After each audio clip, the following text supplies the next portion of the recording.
Daily current affairs में आज का हमारा टॉपिक है मानव विकास सूचकांक क्या है। हम सबसे पहले जानेंगे यह चर्चा में क्यों है।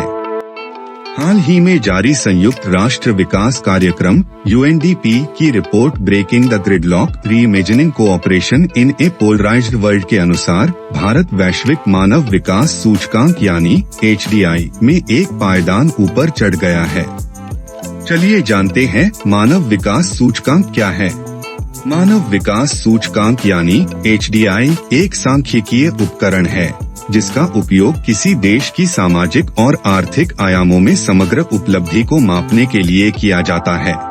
इसे संयुक्त राष्ट्र विकास कार्यक्रम यानी UNDP द्वारा विकसित किया गया था और पहली बार वर्ष 1990 में राष्ट्रीय विकास के विशुद्ध आर्थिक आकलन के विकल्प के रूप में पेश किया गया था। HDI मानव विकास के 3 प्रमुख आयामों की ओर ध्यान आकर्षित करता है। स्वास्थ्य, यह जन्म के समय जीवन प्रत्याशा से मापा जाता है। लंबी जीवन प्रत्याशा बेहतर स्वास्थ्य परिणामों और स्वास्थ्य सेवाओं तक पहुंच का संकेत देती है। शिक्षा, इसे 25 वर्ष की आयु के वयस्कों के लिए स्कूली शिक्षा के वर्षों की औसत संख्या और स्कूल में प्रवेश करने वाले बच्चों के लिए स्कूली शिक्षा के अपेक्षित वर्षों से मापा जाता है।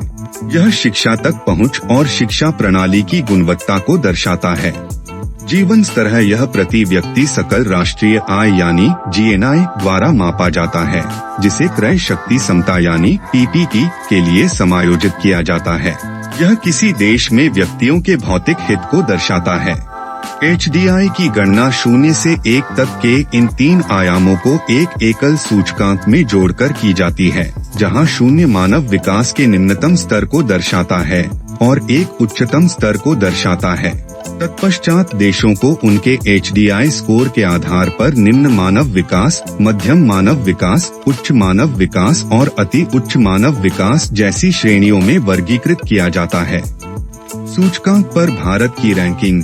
भारत ने वर्ष 2022 में 0.644 का HDI स्कोर प्राप्त किया, जो संयुक्त राष्ट्र की वर्ष 2023 से 24 की report breaking the gridlock reimagining cooperation in a polarised world में 193 देशों में से 134वें स्थान पर है। यह भारत को मध्यम मानव विकास के अंतर्गत वर्गीकृत करता है।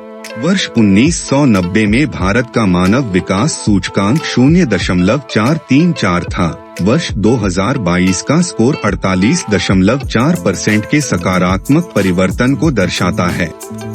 उल्लेखनीय उपलब्धियों में जन्म के समय जीवन प्रत्याशा में 9.1 वर्ष की वृद्धि, स्कूली शिक्षा के अपेक्षित वर्षों में 4.6 वर्ष की वृद्धि और स्कूली शिक्षा के औसत वर्षों में 3.8 वर्ष की वृद्धि शामिल है। इसके अतिरिक्त भारत की प्रति व्यक्ति GNI में पर्याप्त वृद्धि देखी गई है, जो लगभग 287% की वृद्धि है। रिपोर्ट में लैंगिक असमानता को कम करने में भारत की प्रगति का भी उल्लेख किया गया है, जिसमें 0.437 के लैंगिक असमानता सूचकांक यानी GII पर प्रकाश डाला गया है, जो वैश्विक औसत से अधिक है।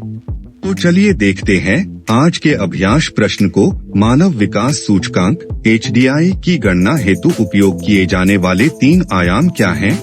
A. आय, रोजगार तथा शिक्षा। B. स्वास्थ्य, शिक्षा और आय। C. जीवन प्रत्याशा, शिक्षा एवं लैंगिक समानता। D. आर्थिक विकास, गरीबी में कमी और बुनियादी ढांचे का विकास। इस प्रश्न का उत्तर कमेंट बॉक्स में जरूर दें। आज के लिए बस इतना ही। धन्यवाद।